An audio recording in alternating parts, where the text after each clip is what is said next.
মেয়ের জন্য বিট আর গাজর। ইলিশ মাছ রান্না করব, তার জন্য বেগুন নিয়ে এসেছি। ইলিশ মাছের জন্য শুধু বেগুন। আর এই দেখো উচ্ছে নিয়েছি। জামা উঠে যাচ্ছে কেন? হ্যাঁ, উচ্ছেগুলো নিয়েছি শুক্তো করবো দেখে। টমেটোগুলো নিয়েছি, মাংস টাংস রান্না করব আর মাখাও খাবো।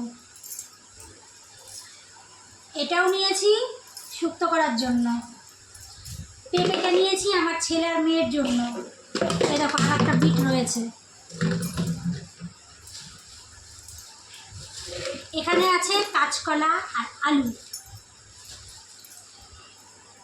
অনেকেই এখনো হয়তো বাঁধাকপি খায়নি, আমি বাঁধাকপিটা খেতে ভালোবাসি, বাঁধাকপি নিয়ে আসলাম।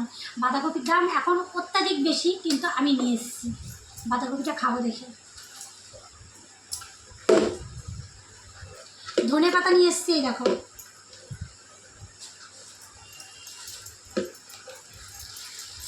আর এই দেখো পুঁয়ের ডাঁটা এই গেল। আর সাথে হচ্ছে রসুন, কাঁচা লঙ্কা, পেঁয়াজ। রসুন আর পেঁয়াজ ধামা ধামা থাকতেও আমার দোকান থেকে কিনে আনতে হলো, তো তাই রসুন আর পেঁয়াজ আমি আবার কিনে নিয়ে আসলাম। বুঝতে পারলি? ধামা ধামা থাকলেও কিছু বলার নেই, তার জন্য আমি এবার কিনে নিয়ে আসলাম। আর নিয়ে এসছি 2 রকমের মাছ।